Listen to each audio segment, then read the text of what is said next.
J'ai traversé une tempête de neige pour retrouver ma sœur. Je l'ai trouvée gelée dans une grotte, je pensais que c'était la fin. Bonjour, je m'appelle Fête, et je suppose que l'on pourrait dire que j'ai toujours été celle que personne n'écoute. On dit que je réagis de manière excessive, que je sème la zizanie, que je cause des problèmes. Mais quand j'ai conduit seul dans un blizzard et que j'ai trouvé ma sœur à moitié gelée dans une grotte, tenant ses 2 enfants comme des boucliers contre la mort, quand j'ai réalisé que son mari l'avait laissée là exprès et lui avait dit « Tu es pathétique. Personne ne viendra te chercher », eh bien, j'ai commencé à me demander quel genre de famille reste silencieuse après cela. Quel genre d'homme planifie quelque chose comme ça et s'en va? Et que faut-il pour que celle que tout le monde ignore soit enfin entendue? Seriez-vous revenu la chercher? Ou l'auriez-vous abandonnée, vous aussi? Il fut un temps où ma voix remplissait une pièce et parvenait tout de même à ricocher sur chaque mur sans être entendue. Aujourd'hui n'était pas différent. Je me tenais dans la salle de pause de la clinique, encore en blouse médicale, tenant mon téléphone dans une main et une tasse de café tiède d'un distributeur automatique dans l'autre.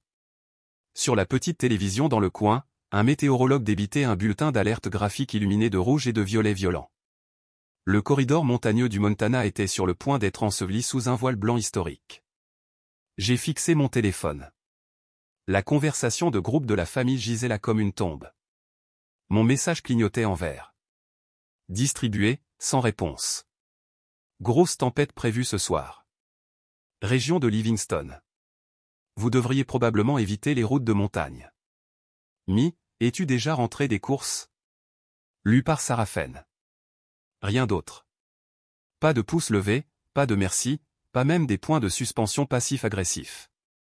J'ai expiré longuement, plus par habitude que par stress. À ce stade, être ignoré me semblait routinier. Avant, ça faisait mal. Dernièrement, cela signifiait simplement que je pouvais penser plus clairement. En grandissant, on m'a toujours appelé la sensible. Apparemment, si vous remarquez quand les gens sont en danger ou quand le ton de quelqu'un vire à la cruauté, vous ne faites que réagir de manière excessive. Il n'écoutait jamais quand je prenais la parole. Et quand je parlais, c'était toujours trop, ou trop tôt, ou trop fort. Mais cette fois, il ne s'agissait pas de moi. J'ai vérifié à nouveau le radar. Le pire du blizzard devait frapper les abords au coucher du soleil, juste au nord de la route d'accès au sentier près de Bear Ridge, la même où Mi et sa famille aiment faire des balades en voiture le week-end. J'ai tapoté sur l'icône localisée. Son téléphone avait émis son dernier signal près d'un poste de garde forestier là où il y a des heures. Aucun mouvement depuis. Je l'ai appelé. Directement sur la messagerie vocale. Non, pas cette fois. J'ai jeté le café, je suis sorti de la clinique et je me suis glissé dans ma Subaru. Le gravier a crissé sous les pneus alors que je quittais le parking. Il n'y avait pas de seconde hésitation. J'ai conduit jusqu'à la maison, rapidement mais prudemment. J'ai préparé mon sac d'urgence en moins de 5 minutes, couverture thermique, 2 couches de polaire, une lampe de poche, des barres protéinées, une mini trousse de premier secours. Mes bottes étaient encore dans le placard, exactement là où je les avais laissées l'hiver dernier. En retournant à la voiture, j'ai laissé un message vocal à la réception. Bonjour, c'est Fête. Je ne pourrai peut-être pas venir demain. Juste pour prévenir. Je dois aller voir ma sœur. Quelque chose me semble anormal. Je n'ai pas dit ce que je pensais vraiment, que je suis peut-être la seule qui le fera. Le trajet a commencé calmement. Les flocons de neige tombaient doucement au début, flottant comme des confettis sur le pare-brise. Mais 20 minutes plus tard, la tempête s'est épaissie. Les nuages ont avalé l'horizon, et à chaque virage de la route de montagne, la neige devenait plus lourde, plus agressive, comme si elle essayait d'effacer tout ce qu'elle touchait. Le verglas a fait déraper la voiture 2 fois. Mes paumes se sont crispées sur le volant. La deuxième fois que j'ai dérapé, j'ai senti la montée familière de la panique commencer à s'enrouler dans ma poitrine. Ne te fige pas, respire à travers. Tu as fait des choses plus difficiles. J'ai monté le chauffage et me suis penché en avant, plissant les yeux à travers les balayages des essuie-glaces. Quand nous étions enfants, Mi m'a une fois laissé à l'école après une dispute.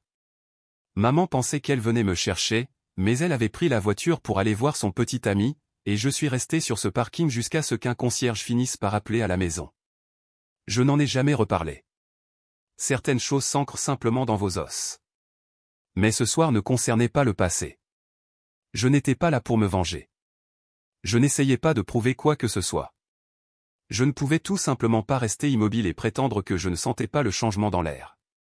Quand vous avez passé toute votre vie à vous entendre dire que vous êtes trop, vous apprenez à faire confiance à cette intuition que tout le monde vous dit d'ignorer. J'ai tourné sur l'étroite route forestière menant au pied du sentier. La neige était épaisse ici, non déblayée, intacte. Chaque craquement sous mes pneus sonnait comme un compte à rebours. Et puis je l'ai vu. Un véhicule, à l'arrêt, à moitié enseveli sur l'accotement droit. Forme familière. Toyota Highlander bleu. J'ai freiné doucement, m'arrêtant en dérapant à quelques mètres. Attrapant ma lampe de poche, je suis sorti. Le froid m'a frappé comme un mur, traversant mon manteau, mes gants, jusqu'à la moelle. Le pare-brise était givré. Aucune lumière à l'intérieur. J'ai frappé 2 fois sur la vitre du conducteur. Rien. J'ai fait le tour du côté passager. La porte n'était pas verrouillée. Quand je l'ai ouverte, un souffle d'air froid s'est échappé comme le soupir de quelque chose qui avait abandonné. À l'intérieur, c'était le chaos. Des jouets d'enfants éparpillés sur le sol. Un emballage de barres de céréales ouvert sur le tableau de bord. L'écharpe de Mie en boule sur la banquette arrière. Personne. J'ai tendu la main vers le siège avant pour attraper son téléphone. Éteint. Puis je l'ai vu sur le siège passager. Un petit carnet, un de ces carnets à spirale bon marché qu'elle gardait dans son sac, avec écrit au rouge à lèvres baveux sur la première page, « J'ai encore échoué ». Je me suis figé. La tempête rugissait plus fort maintenant, comme si elle savait quelque chose que j'ignorais. Je suis resté là, la neige s'accumulant sur mes épaules, mon souffle sortant en courtes bouffées rauques. Elle n'a pas écrit ça pour moi, mais que Dieu me vienne en aide, j'ai ressenti chaque mot. Je n'ai même pas fermé la portière de la voiture derrière moi. Le vent l'a claqué pour moi, assez fort pour que la neige se détache du toit. Je suis resté là, les bottes profondément enfoncées dans la neige fondue le long de l'accotement, regardant à travers les vitres embuées du VUS de Mie. Tout dans cette scène semblait anormal. La voiture était froide, immobile, sans vie. J'ai attrapé la poignée de la porte et j'ai tiré. Déverrouillé. L'intérieur m'a accueilli avec une sorte de silence qui ne respirait pas la sécurité. Il semblait abandonné. Je suis monté lentement, la lampe de poche entre les dents. L'odeur m'a frappé en premier. De légères traces de collation aux fruits, de vieux café, et autre chose, la panique. Je ne sais pas comment décrire cette odeur, si ce n'est pour dire que c'est ce qui s'accroche au tissu après qu'une personne est restée assise trop longtemps pendant que le monde sombrait dans le chaos. Une moufle d'enfant était coincée entre les sièges. Minuscule, violette. Il n'y avait aucune trace d'elle. Aucune trace d'eux. J'ai appelé 1 fois, 2 fois. Pas de réponse. La neige à l'extérieur avait déjà commencé à couvrir mes traces. Alors que je faisais le tour de la voiture, une ombre a bougé dans la neige. Non, pas une ombre. Des empreintes de pas faibles, petites, dispersées, comme si quelqu'un avait porté quelque chose de lourd et avait trébuché. Un motif que l'on ne remarque que si l'on a passé une décennie à analyser la démarche des patients dans les couloirs d'un hôpital. J'ai balayé le motif avec ma lumière, mon cœur montant dans ma gorge. 3 séries d'empreintes, une paire de petites traces marchant droit, l'autre traînant, puis les plus lourdes de taille adulte, instables, chancelantes. Je ne me suis même pas arrêté pour réfléchir. J'ai commencé à marcher. Le vent me cinglait le visage comme des aiguilles. Mes cuisses me faisaient mal à chaque pas, poussant à travers une neige qui m'arrivait aux genoux. J'ai resserré mon écharpe et j'ai continué. Le faisceau de ma lampe de poche tremblait dans ma main, non pas de peur, mais de froid. Mon esprit a essayé de vagabonder, de s'échapper. Il a atterri sur un souvenir que je n'avais pas sollicité. Mie et moi, adolescente. Nous nous étions disputés pourquoi? Je ne me souviens pas. Mais elle avait pris les clés de papa et m'avait laissé au centre communautaire après la tombée de la nuit. J'étais resté là dans un sweat à capuche trop fin, regardant chaque paire de phares qui passait, espérant que l'une d'elles tournerait pour venir me chercher. Elles ne l'ont pas fait. Finalement, je suis rentré à pied. Je me souviens avoir pensé, ce n'est pas qu'elle a oublié. C'est juste qu'elle ne s'en souciait pas assez pour revenir. Mais j'étais là, à m'enfoncer dans 60 centimètres de neige, essayant de la rejoindre parce que la vérité, c'est que je m'en souciais encore. Mon pied a glissé sur un rocher enfoui, et je suis tombé lourdement. Mon genou a hurlé. Je me suis mordu la langue et je me suis relevé, pressant une main sur la coupure à ma paume. Ça piquait, le sang chaud contre l'air glacial. Mais je ne me suis pas arrêté. Je ne sais pas combien de temps j'ai marché. Peut-être 15 minutes, peut-être 30. Le temps ne s'étire pas normalement quand vos poumons brûlent et que votre cœur bat à contretemps. Puis je l'ai entendu. Un son si faible que j'ai d'abord cru l'imaginer. Un gémissement. Pas un cri, juste un petit sanglot brisé emporté par le vent. Je me suis tourné vers lui et j'ai vu un creux dans la neige. Une fente sombre creusée dans le flanc de la pente. Une grotte, à peine visible, naturelle, temporaire, d'Aak sans grave peine 1,50 m de haut, si ce n'est moins. Je me suis baissé et je suis entré. La première chose que j'ai vue, c'était Elrich. Son visage était gris-bleu et ses yeux à peine ouverts. Ses petits bras étaient enroulés autour de Léora, qui ne pleurait pas mais semblait bien trop immobile pour une enfant de 5 ans. Ses lèvres étaient pâles, ses mains inertes dans la prise de son frère. Et puis j'ai vu Mie. Elle était recroquevillée comme si elle essayait de se replier pour disparaître. Son manteau était ouvert, son écharpe avait disparu. Ses yeux se sont ouverts quand j'ai prononcé son nom, mais elle n'a pas parlé tout de suite. C'est moi, ai-je chuchoté. C'est fait. Elle a cligné des yeux, lentement, comme si son cerveau était en train de charger. Ses lèvres se sont fendillées en bougeant. Il a dit que personne ne viendrait. J'ai ravalé la bile qui montait dans ma gorge. Il avait tort. J'ai sorti la couverture thermique de mon sac à dos, j'ai d'abord enveloppé les enfants, puis elle. Ils étaient de glace. Tous. J'ai glissé Léora dans mon manteau, pressant ses petites mains entre les miennes. Mie frissonnait mais ne bougeait pas. Sa respiration était superficielle, faible. Il a dit que je suis pathétique, a-t-elle dit de la même voix vide. Il a dit que personne ne s'en soucierait. J'avais envie de crier. Au lieu de ça, j'ai pris une profonde inspiration. Alors c'est une bonne chose que je n'ai jamais écouté la moindre chose qu'il a dite. Elle n'a pas ri. Elle n'a pas hoché la tête, mais elle n'a pas refermé les yeux non plus.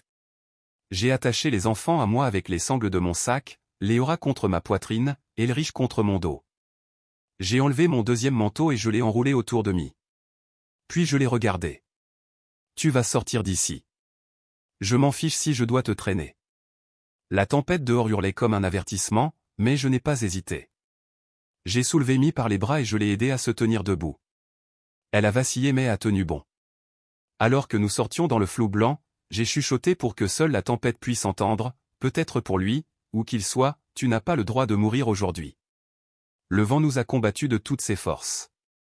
Chaque pas en avant donnait l'impression de soulever un parpaing d'un pied tout en traînant l'autre dans de la mélasse. Mon dos brûlait sous le poids d'Elrich pressé contre lui. Le petit corps de Léora était emmitouflé contre ma poitrine, son front appuyé contre ma clavicule. Mie bougeait à peine à côté de moi, un bras passé autour de mes épaules, son corps se balançant comme une somnambule. Je ne parlais pas, parler aurait été un gaspillage de souffle. Au lieu de cela, je me suis concentré sur le fait de mettre un pied devant l'autre. Le sentier de retour à la route était maintenant presque entièrement couvert, nos propres empreintes effacées par la neige fraîche. J'ai compté 20 pas, j'ai fait une pause, puis 20 de plus. Nous avons atteint un virage dans la crête où la pente s'aplanissait légèrement. C'est à ce moment que Mie s'est effondrée. Elle est simplement tombée, poids mort, à genoux. J'ai lâché Léora juste une seconde, l'ajustant avec précaution, et je me suis tourné vers Mie. On y est presque, ai-je dit à travers mes dents serrées. Encore 10 minutes. Elle ne m'a pas regardé. Sa voix était si basse que je l'ai à peine entendue.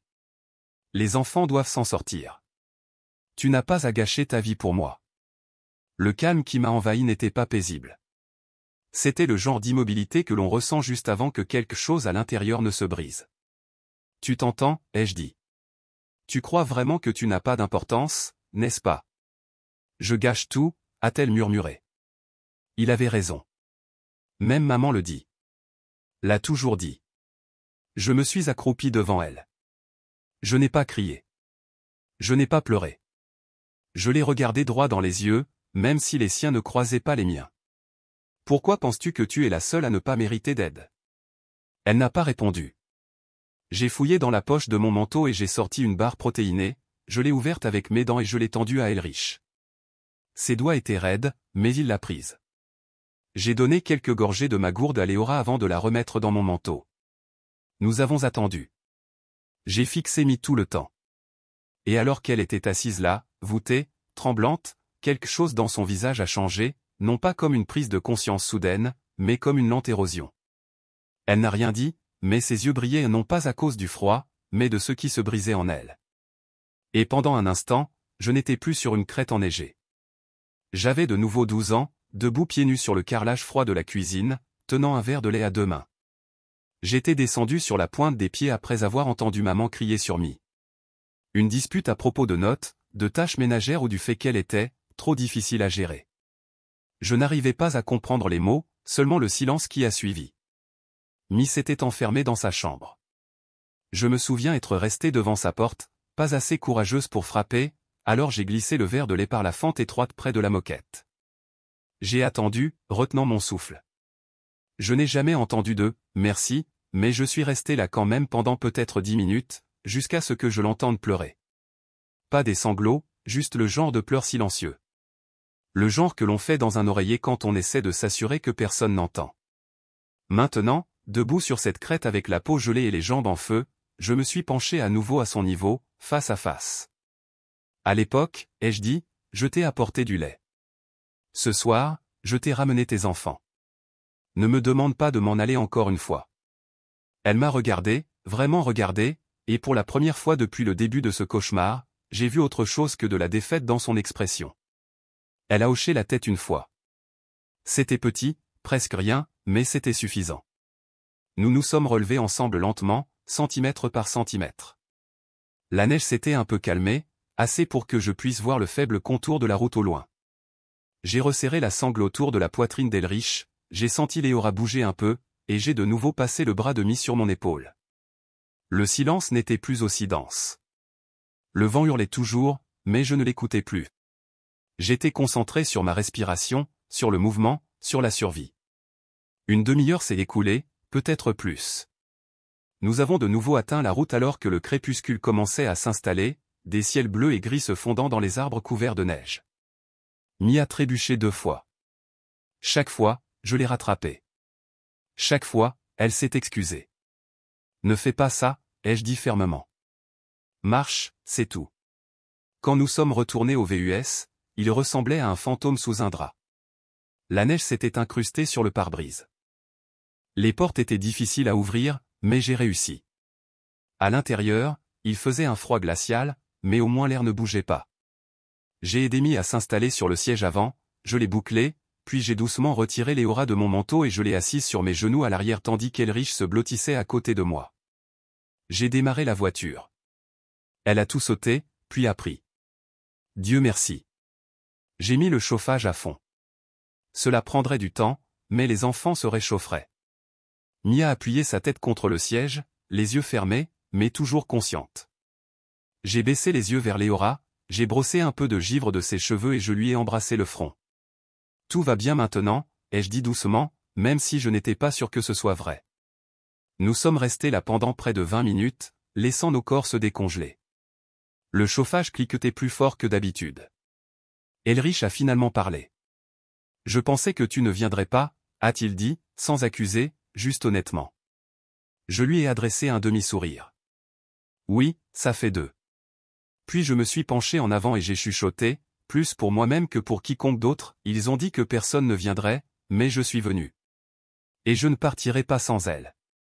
Le chauffage bourdonnait doucement alors que l'intérieur de la voiture se réchauffait lentement, bien que les vitres soient restées embuées et que le froid persistait sous ma peau.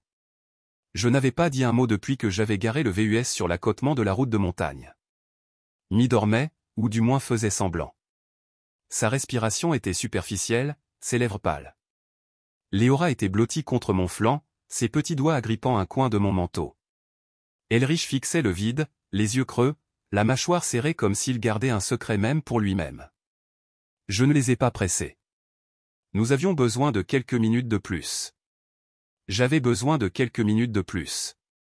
J'ai laissé le silence s'installer avant de me pencher sur la console centrale et d'ouvrir la boîte à gants. Une lampe de poche en est sortie et a heurté ma jambe.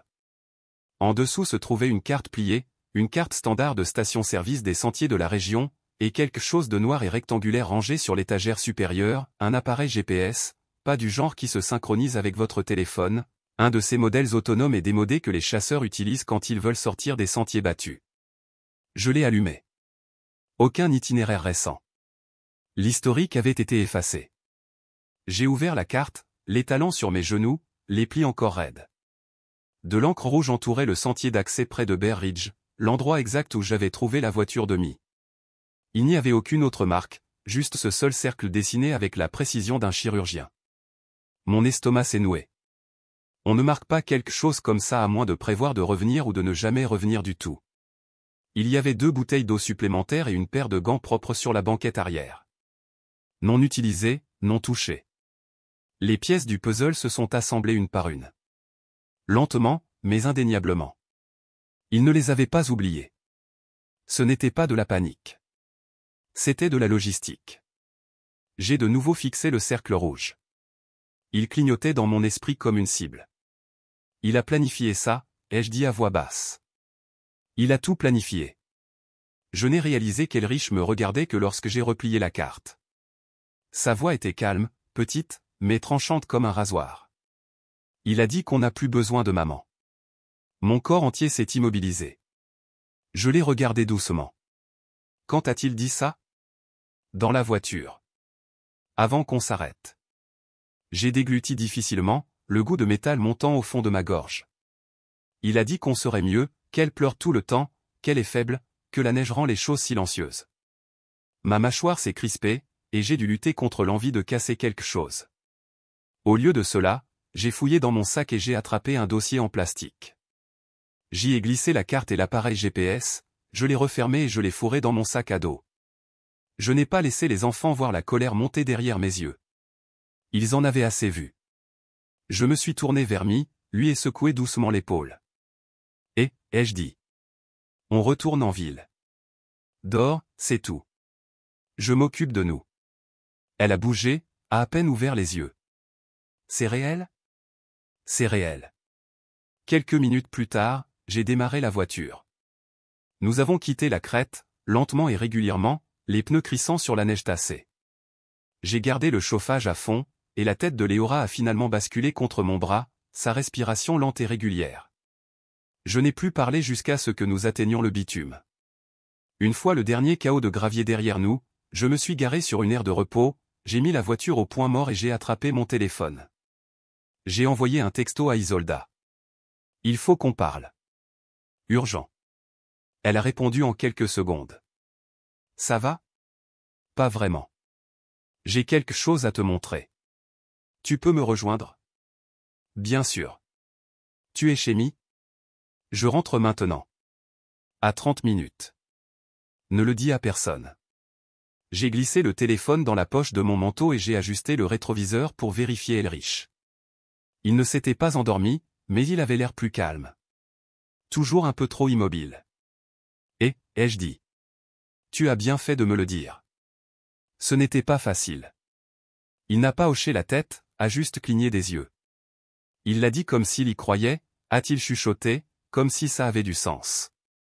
Je n'ai rien dit d'autre. Je ne pouvais pas. Pas encore.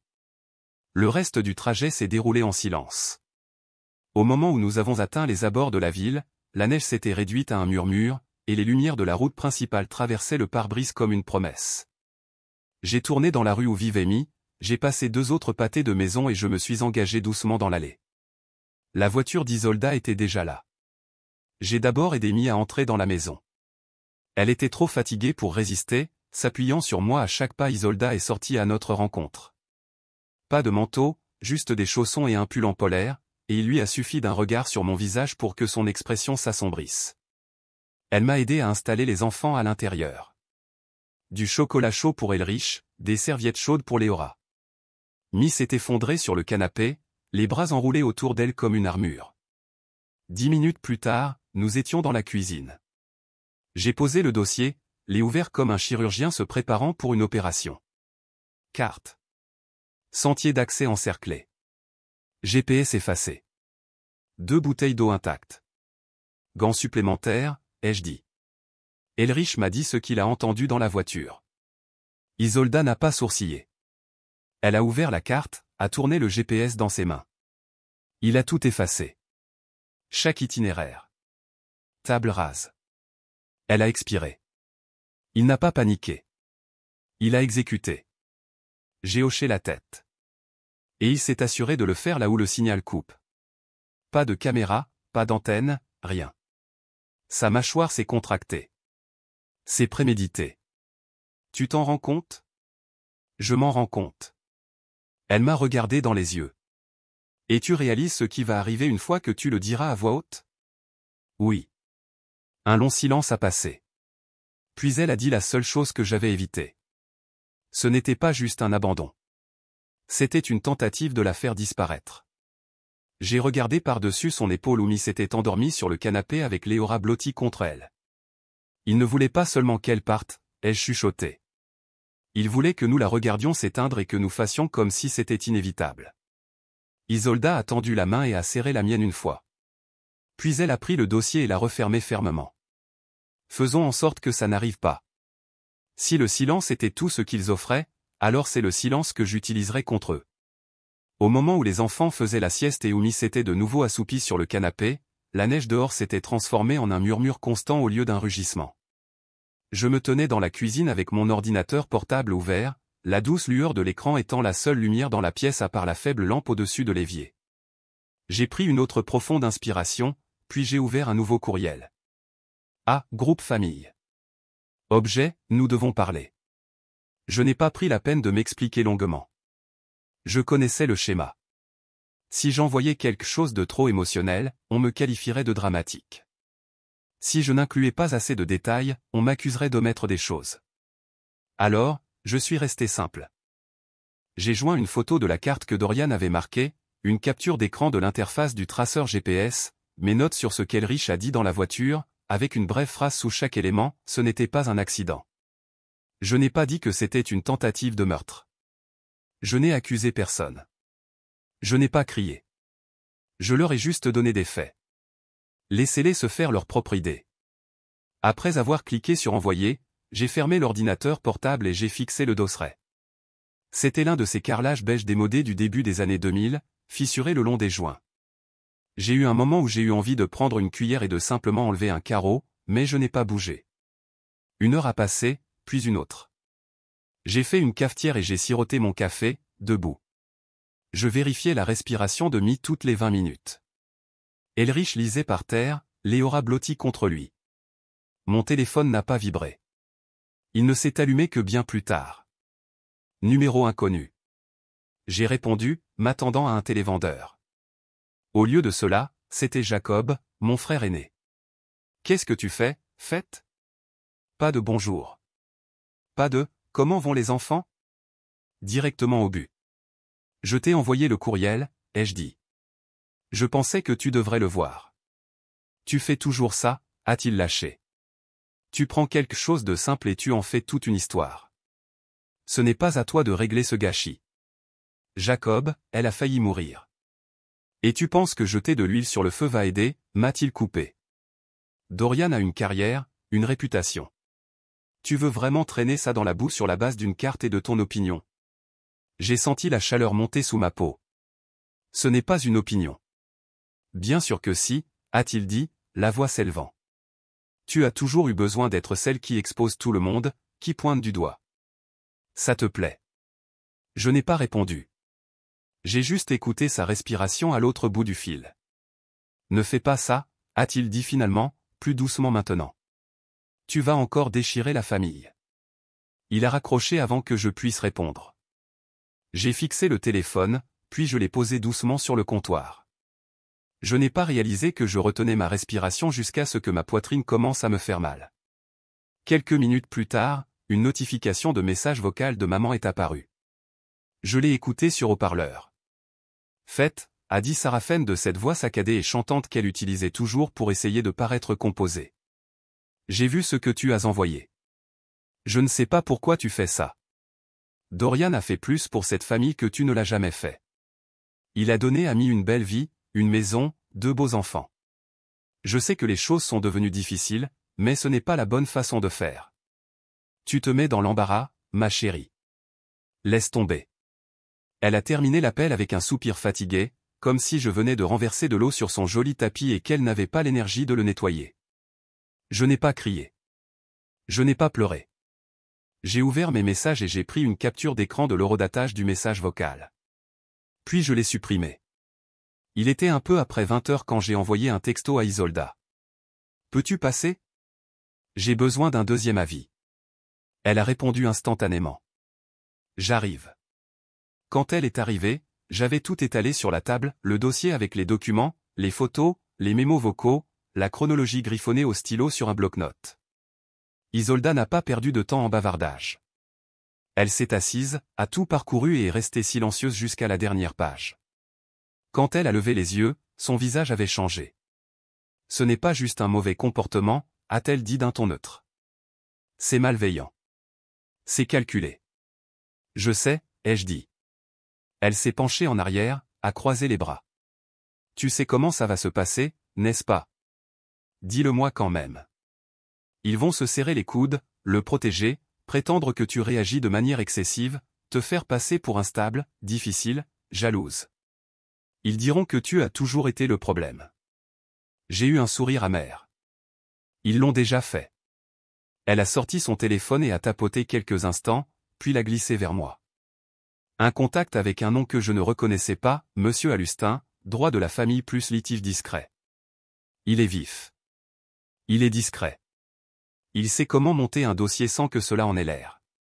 J'ai copié le numéro dans mon téléphone sans hésiter. Plus tard cette nuit-là, après son départ et que la maison soit redevenue silencieuse, je me suis assise dans le salon sombre. Je n'ai pas allumé la lampe, je suis juste restée assise là avec mon journal, à écrire. Je n'écrivais même pas de phrases complètes, juste des bribes. Encre rouge sur une carte. Elle est faible. 2 paires de gants supplémentaires. Laisse le froid t'emporter. Tu envenimes toujours les choses. C'était comme si j'épinglais des notes à l'intérieur de mon propre crâne. J'ai toujours pensé que si je criais assez fort, quelqu'un m'entendrait, et j'écris. Il s'avère que le silence est plus épais que la tempête. Je n'ai pas pleuré. Pas à ce moment-là. Juste avant de me coucher, mon téléphone s'est de nouveau allumé. Un nouveau message de Sarafen. C'était juste 5 mots. Tu as été prévenu. Va-t'en. J'ai pris une capture d'écran. Je l'ai sauvegardée. Pas de réponse. Parce que si le silence était la seule langue qu'il comprenait, alors je la parlerais mieux qu'aucun d'entre eux ne l'avait jamais fait. Il l'a effacée comme une cellule de tableur. C'était maintenant à mon tour de surligner le fichier et de le mettre en pleine lumière. Le lendemain matin, j'ai attendu que les enfants mangent leurs céréales et que la maison soit de nouveau calme avant de sortir avec la vieille caméra de tableau de bord de Mi. Le cordon était toujours enroulé autour, une légère empreinte digitale maculait le bord de l'écran. Je la portais comme si c'était un morceau de son corps que quelqu'un avait essayé de sectionner de forme banale, mais cruciale dans ce qu'elle contenait. De retour à l'intérieur, je me suis assise à la table de la cuisine, j'ai branché l'appareil sur mon ordinateur portable et j'ai attendu. L'écran a vacillé avec des parasites, puis une lumière grise. La caméra avait capturé des heures de bruit de route, de crissements de pneus, de balais d'essuie-glace grinçant sur la glace. J'ai avancé rapidement la majeure partie jusqu'à ce que j'entende une voix familière, basse mais sans équivoque. Dorian. L'horodatage datait du jour de la tempête, environ 20 minutes avant le dernier signal GPS de Mi. Sa voix est sortie des haut-parleurs comme un couteau enveloppé de polaire. Tu es pathétique, a-t-il dit calmement. Personne ne viendra te chercher. Laisse le froid t'emporter. Ce sera calme. Je me suis figé. Il n'avait pas l'air en colère. Pas paniqué, ni même frustré. Juste résigné, comme quelqu'un qui sort les poubelles. Je l'ai rejoué, plus lentement cette fois, au cas où je l'aurais imaginé. Ce n'était pas le cas. Je suis resté assise là pendant près de 5 minutes après, sans cligner des yeux, sans respirer, fixant simplement l'écran comme s'il pouvait se fissurer et déverser quelque chose d'encore pire. Puis j'ai copié le fichier sur 3 clés USB distinctes, j'ai étiqueté chacune d'elles au marqueur noir, A, B et C. Une pour mon sac, une à envoyer par la poste, une à brûler si nécessaire. Quand Isolda est passée cet après-midi-là, je le lui ai fait écouter. Elle n'a pas parlé pendant la lecture. Sa bouche s'est légèrement tordue à la fin, comme si elle venait de mordre dans quelque chose d'amer. Tu enregistres ça dans n'importe quel autre état, a-t-elle dit doucement, et il est déjà menotté. Je sais. Elle m'a regardé longuement. Que veux-tu faire? Je veux finir ça discrètement, mais à fond. Elle m'a adressé un unique hochement de tête, puis s'est retournée vers le comptoir de la cuisine où j'avais étalé le reste du dossier, carte GPS, documents d'assurance, photos. Mon écriture remplissait 2 pages, chronologie, mobile, moyen, opportunité. Mi n'avait toujours pas demandé où j'avais été ce matin-là. Elle était maintenant à l'étage, faisant la sieste pendant que Léora était allongée à côté d'elle, coloriant avec un crayon rose qui laissait à peine une marque. Elrich était assis à la table de la salle à manger en face de moi, ses céréales intactes, un livre ouvert devant lui. J'ai glissé une tasse de chocolat chaud devant lui. Tu n'as pas à parler, ai-je dit. Mais si tu te souviens de quelque chose, je t'écoute. Il a levé les yeux lentement. Il nous a dit de sortir de la voiture. J'ai gardé mon visage impassible. Qu'a-t-il dit d'autre? Il a poussé maman, lui a dit qu'elle avait besoin de marcher un peu. Puis il est remonté et il est parti. J'ai d'abord cru que c'était un jeu, comme cache-cache ou quelque chose comme ça. J'ai pris une inspiration. A-t-il dit pourquoi? Elrich a cligné des yeux une fois. Il a dit, ça va tout arranger. Je me suis reculé, les mots résonnant en moi comme une alarme incendie étouffée par la neige. Cette nuit-là, j'ai tout rangé dans un nouveau dossier, j'ai étiqueté le devant d'un seul mot, intention. J'ai inclus la carte avec le cercle rouge encore vif, l'appareil GPS maintenant soigneusement emballé dans un sac en plastique, le fichier de la caméra de tableau de bord copié à nouveau, et la déclaration manuscrite d'Elrich, qu'il a écrite lui-même, ses lettres petites et serrées. Puis j'ai pris le téléphone et j'ai appelé le numéro qu'Isolda m'avait donné. L'homme qui a répondu n'a pas demandé mon nom d'abord. Il a juste dit, ici Marlin. J'ai expliqué les bases, ma sœur, la tempête, ce que j'avais trouvé. Il n'a posé qu'une seule question. Voulez-vous rendre l'affaire publique ou voulez-vous la régler par la voie légale? Légale, ai-je dit. Discrètement pour l'instant. Nous avons convenu de nous rencontrer le lendemain matin à son bureau, niché entre une boulangerie et un salon de coiffure dans un quartier de la ville où personne de ma famille ne conduisait jamais. Cela semblait juste. Quand j'ai raccroché, je me suis assis seul dans le salon, écoutant le tic-tac du chauffage plainte. Il était presque minuit. L'air portait encore un frisson même avec le thermostat monté. J'ai enroulé la couverture plus serrée autour de moi et j'ai chuchoté les mots que je n'avais pas prononcés à voix haute jusqu'à présent, il ne s'agissait plus de me prouver quoi que ce soit. Il s'agissait de justice silencieuse, impitoyable, indéniable. Je suis monté et j'ai de nouveau vérifié les enfants. Léora dormait enfin, les bras enroulés autour d'un ours en peluche qui ne l'avait pas quitté depuis des jours. Elrich était sur le lit superposé, un livre sous son oreiller comme un bouclier. Mi a bougé alors que j'entrais dans le couloir. Elle n'a pas ouvert les yeux, mais sa voix m'a atteinte dans le noir. « Tu es en train de faire quelque chose ?» a-t-elle demandé. « Oui » ai-je dit. « Mais pas pour moi. » Et elle n'a pas posé d'autres questions. Avant l'aube, j'étais de nouveau debout, un café à la main, le dossier dans mon sac. J'ai embrassé les enfants pour leur dire au revoir, j'ai dit à Mi que je serais absente quelques heures et je suis sorti sous un ciel qui n'avait pas encore décidé s'il voulait rester hivernal ou passer à autre chose. Je ne me souciais plus de la météo. J'ai conduit lentement. Pas de radio, pas de distraction, juste le son de ma respiration et le faible bourdonnement des pneus sur l'asphalte humide. Quand j'ai atteint le bureau de Marlin, les stores étaient à moitié fermés, une petite pancarte dans la fenêtre indiquait « Sur rendez-vous uniquement ». J'ai frappé 2 fois. Il a répondu immédiatement, comme s'il m'attendait. Il portait un jean, une chemise et une expression fatiguée, le genre d'homme qui avait vu trop de gens brisés essayer de se recoller les morceaux dans sa salle de conférence. Il m'a fait signe de m'asseoir et je lui ai tendu le dossier. Il l'a ouvert, a parcouru le contenu et n'a rien dit pendant un long moment. Quand il a finalement levé les yeux, sa voix était ferme. « Vous savez ce que c'est, n'est-ce pas ?» J'ai hoché la tête. Il s'est penché en avant. « Vous n'avez pas tort, mais vous vous engagez dans quelque chose qui va devenir compliqué. Êtes-vous prête pour ça? » J'ai déjà traversé pire, ai-je dit. Il a souri, à peine. Bien. Alors commençons. Il pensait que ce n'était qu'un dîner. J'ai apporté le dessert et les documents. C'était en fin d'après-midi quand je me suis garé à 2 rues du restaurant. Le soleil avait déjà plongé bas derrière les montagnes, projetant de longues ombres sur la rue enneigée. La famille avait accepté de se retrouver pour dîner au Birch Table, un endroit rustique du centre-ville avec des plats principaux hors de prix et des murs en briques blanchies, le genre d'endroit que Sarafen choisissait pour que tout paraisse impeccable, même quand tout en dessous était fissuré. Je me suis assise dans la voiture, observant la porte d'entrée dans mon rétroviseur. Un dîner de famille, disait-il. Juste une petite réunion, disait-il. Aucune mention de tension, aucune mention d'avocat. Mais il savait. J'avais envoyé le texto plus tôt ce matin-là. Nous devons parler en personne. C'était tout. Pas de pièces jointes, pas d'émotion, juste une date limite. Dans mon sac, bien fermé, se trouvait le dossier, clé USB, documents, reçus, déclarations, photos imprimées de vidéosurveillance, tous les fils que j'avais rassemblés en un nœud propre. Un nœud que je prévoyais de défaire devant chacun d'entre eux. L'avocat, Marlin, était garé dans la ruelle derrière le bâtiment. Il attendait mon signal, non pas pour faire une entrée théâtrale, mais pour être prêt quand les murs finiraient par céder. Je suis sorti, resserrant mon manteau autour de moi, et j'ai marché vers le restaurant. Mes bottes ont crissé sur le gravier et le sel alors que j'approchais de la porte. J'ai fait une pause un instant, la main planant près de la poignée. Je n'étais pas nerveuse.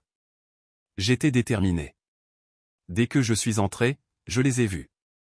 Sarafen avait déjà réclamé la banquette du coin, celle avec le meilleur éclairage. Jacob était là aussi, faisant défiler son téléphone comme s'il ne pouvait pas être dérangé. Sa femme m'a adressé un sourire crispé, le genre qui prétend que vous n'êtes pas à 5 minutes d'exposer tout ce qu'ils ont essayé de faire semblant de ne pas exister. Et puis il y avait Dorian. Chemise impeccable, pas de veste, décontractée mais calculée. Il a levé les yeux de son verre d'eau et a offert ce même demi-sourire qu'il arborait toujours quand il savait quelque chose que vous ne saviez pas. Faites, a salué Sarafen, son ton neutre mais sec. Tellement contente que tu aies pu venir. Bien sûr, ai-je dit. Je n'aurais manqué ça pour rien au monde. Nous avons commandé à manger. Ou plutôt, ils l'ont fait. Je n'ai pas touché le menu. J'ai attendu. La table bourdonnait de conversations superficielles, travail, pneus d'hiver, la promotion de quelqu'un. Personne ne m'a demandé comment elle allait. Personne n'a mentionné la tempête. Personne n'a dit un mot sur ce dont elle avait été tirée. 10 minutes après le début du repas, j'ai posé la clé USB sur la table. Elle a fait un léger clic contre le bois. Pas fort, mais final. Jacob l'a regardé le premier. Oh, qu'est-ce que c'est? Joue là, ai-je dit, en faisant glisser mon téléphone sur la table, déjà prêt pour l'enregistrement. Le sourire de Dorian a vacillé.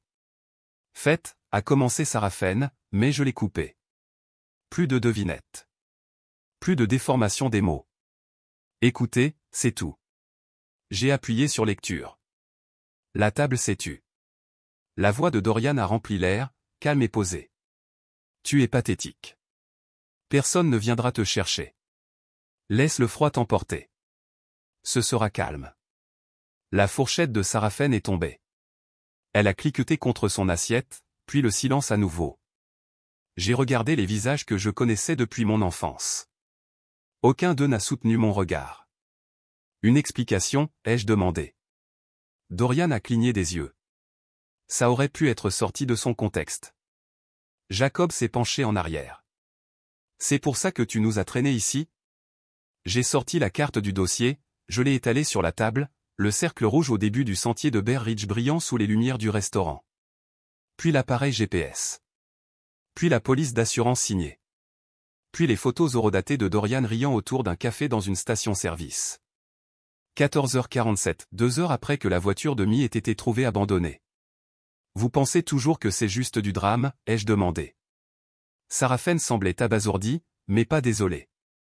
Juste abasourdi. Dorian, ai-je dit, a souscrit une police d'assurance vie de 1,2 million de dollars 2 semaines avant la tempête.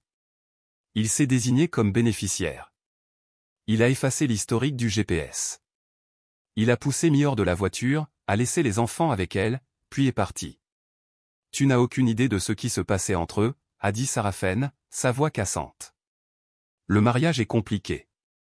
Et le meurtre est illégal, ai-je rétorqué. Jacob a ricané. Tu envenimes toujours les choses. Tu as toujours besoin d'être l'héroïne. Non, ai-je dit. J'ai juste arrêté de faire semblant que rien de tout cela n'avait d'importance. Dorian s'est penché en avant, sa voix basse et ferme. C'est de la diffamation. Tu n'as pas de dossier. J'ai croisé son regard. Tu as raison. Je n'en ai pas, puis j'ai hoché la tête vers la fenêtre. L'avocat est entré, calme et confiant. Il s'est approché de la table et a posé une petite enveloppe devant Dorian. Vous avez été assigné, a dit Marlin sobrement. Ordonnance restrictive, plainte formelle, et une enquête en cours pour mise en danger de la vie d'autrui, fraude et abus d'assurance. Les mains de Dorian se sont crispées en poing. Sors, m'a chuchoté Sarafen. Tu en as assez fait. Non, ai-je dit en me levant. J'ai enfin fait exactement ce qu'il fallait. Je me suis tourné vers Mi, qui était restée silencieuse pendant tout ce temps. Ses yeux étaient cerclés de rouge, mais elle n'avait pas pleuré. Tu me crois maintenant, ai-je demandé.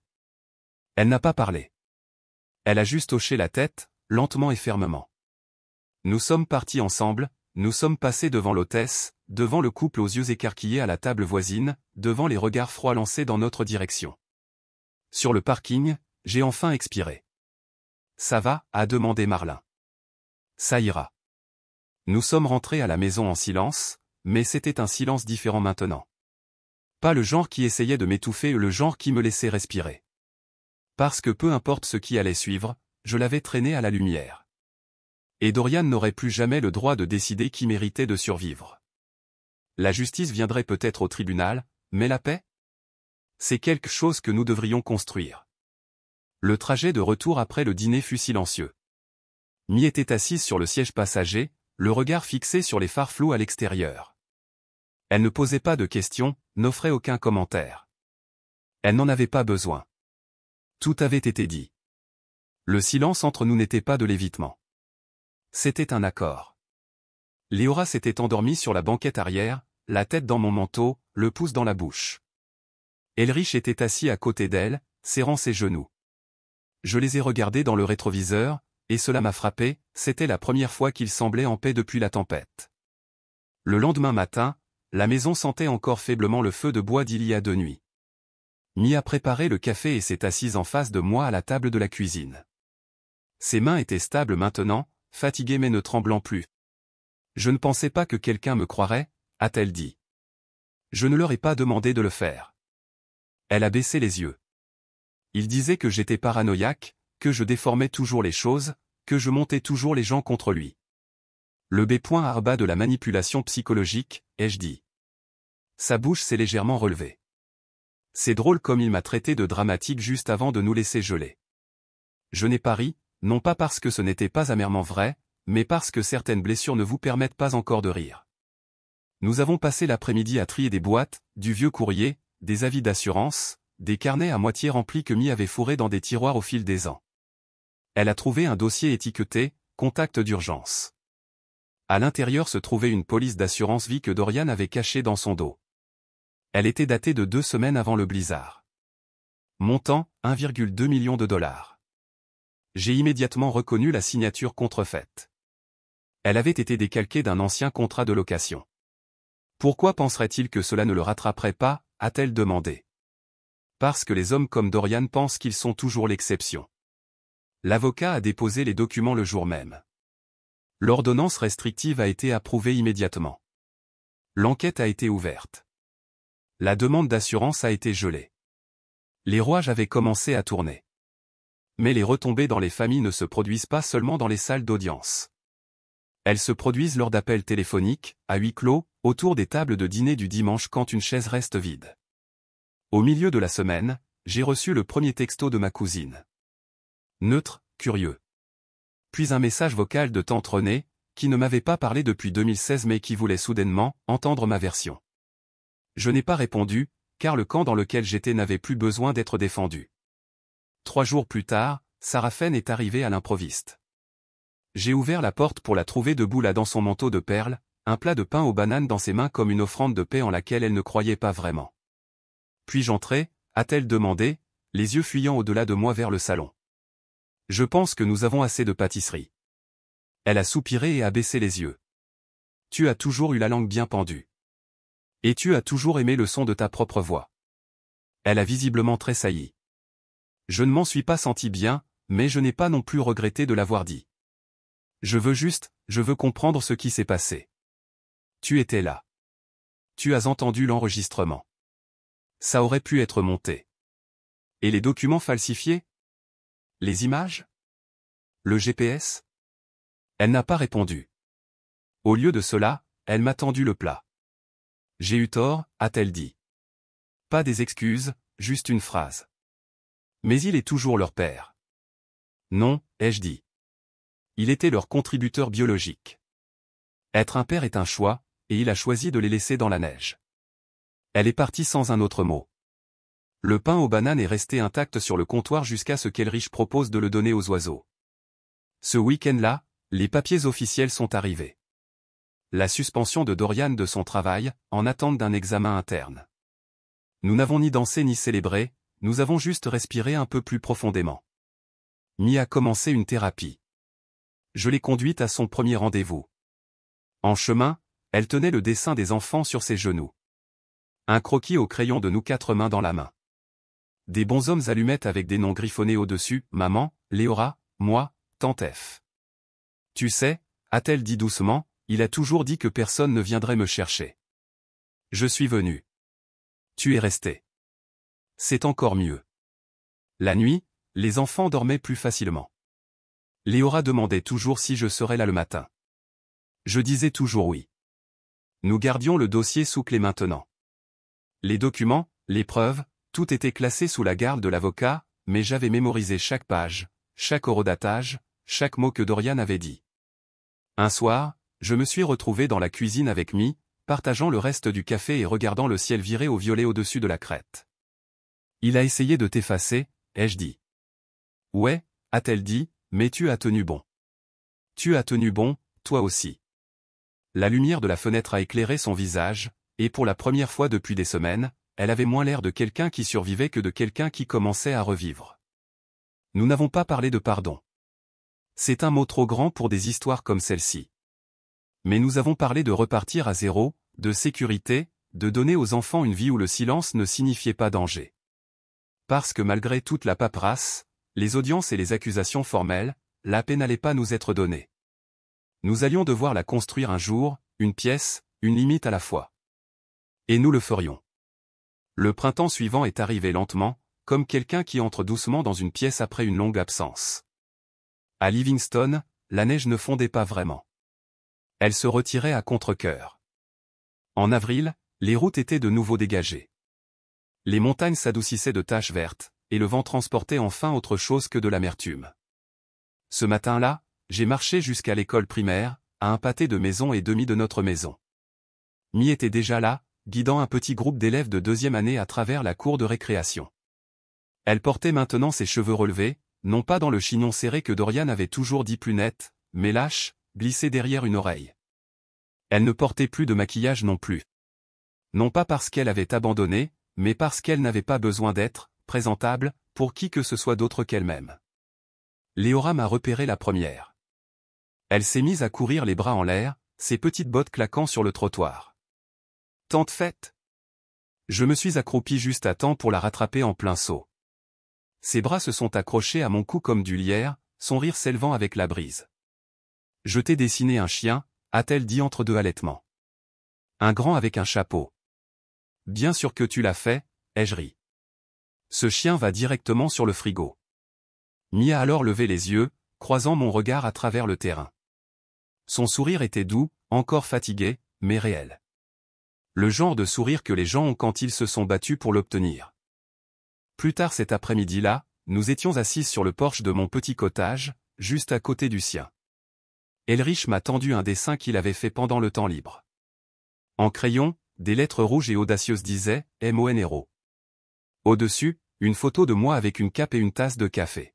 « Tu m'as donné des muscles », ai-je dit. « Tu les mérites », a-t-il haussé les épaules. Nous l'avons accroché à côté des autres sur le mur du couloir. Il ne mentionnait plus jamais Dorian, même pas en passant. Mi avait repris l'enseignement de l'art à temps partiel à l'école. la même femme qui pensait autrefois qu'elle ne pouvait pas quitter la maison sans demander la permission à quelqu'un distribuait maintenant des pinceaux d'aquarelle et apprenait aux enfants à dessiner des lieux sûrs. Quant à moi, j'avais repris le travail à la clinique d'IRM. Les jours étaient calmes, prévisibles. Je faisais du bénévolat le samedi dans un refuge pour femmes juste à l'extérieur de la ville. Je ne parlais pas beaucoup pendant les séances de groupe, sauf si quelqu'un avait besoin d'aide pour naviguer dans la paperasse ou juste d'un hochement de tête silencieux. Ça, je pouvais le faire. Parce que certaines familles naissent, d'autres sont choisies, et d'autres encore, vous les construisez de vos propres mains, point par point. Une semaine plus tard, l'avis officiel du tribunal est arrivé par la poste. Dorian avait accepté un accord de plaidoyer, coupable de fraude financière et d'obstruction. La tentative de meurtre avait été requalifiée en mise en danger de la vie d'autrui en raison de preuves physiques insuffisantes, ce qui n'était pas une surprise, juste un autre coup de poing silencieux dans le ventre. Il a perdu son emploi, sa licence, ses droits parentaux. Il n'a pas envoyé de lettres ni amis, ni aux enfants, ni même à Sarafen, qui avait cessé d'appeler des semaines auparavant après avoir eu besoin de temps pour digérer. Très bien. La nuit où la décision est tombée, Mi était assise à la table de la cuisine avec la lettre entre les mains. Elle n'a pas pleuré. Elle l'a juste lue une fois, l'a pliée en deux et a expiré longuement et à voix basse. Je n'arrêtais pas de penser qu'il y aurait un soulagement, a-t-elle dit. Et à la place, ai-je demandé. C'est juste de l'immobilité. Mais pas vide. Juste calme. Je comprenais. Exactement. 3 jours après, j'ai reçu un courriel de papa. Il était bref, juste quelques lignes. Tu avais raison. Je suis désolé de ne pas l'avoir dit à l'époque. Je le vois maintenant. Je n'ai pas répondu. Pas tout de suite. Je ne l'ai pas supprimé non plus. Je l'ai surligné, non pas pour l'oublier, mais pour me souvenir que certaines reconnaissances, même tardives, comptent plus que le bruit qui les a précédées. Mi sursautait encore parfois quand le vent faisait vibrer les fenêtres. Léora refusait de dormir si la lumière du couloir n'était pas allumée et si elle ne savait pas que j'étais dans la maison. Je me surprenais encore à être surprise par le froid, à chercher une écharpe ou à vérifier les serrures 2 fois les nuits de tempête. Mais nous étions en sécurité. Nous étions au chaud. Nous nous reconstruisions. Ce soir-là, après le dîner, nous étions de nouveau assis sur le porche. Mi, les enfants et moi. Le soleil se couchait derrière la crête, baignant tout le jardin d'or. Il n'y avait pas de musique, juste le bourdonnement des insectes, le craquement du vieux bois et les rires de Léora alors que le chien d'un voisin traversait la pelouse avec une balle de tennis. Elrich était assis à côté de moi, silencieux comme d'habitude, puis il a lentement cherché ma main. Il n'a rien dit. Il n'en avait pas besoin. J'ai regardé Mi, et pour la première fois, elle n'a pas tressailli quand j'ai croisé son regard. Elle a légèrement hoché la tête, non pas en approbation, non pas en gratitude, mais en compréhension, parce qu'elle savait ce que j'avais su depuis la nuit où je l'avais trouvée dans cette grotte. Il a dit que personne ne viendrait la chercher. Mais je suis venu. Et je viendrai toujours. Parfois, les personnes qui sont rejetées, ignorées ou qualifiées de « trop » sont celles-là même qui se présentent quand cela compte le plus. Cette histoire ne concerne pas seulement la justice. Elle concerne la loyauté, le courage et le choix de rester dans la tempête quand tout le monde se détourne. Que feriez-vous si quelqu'un que vous aimez était silencieusement effacé? Dites-le moi dans les commentaires. Et si vous avez trouvé quelque chose de réel dans cette histoire, n'oubliez pas de vous abonner. Il y a d'autres histoires comme celle-ci qui attendent d'être racontées.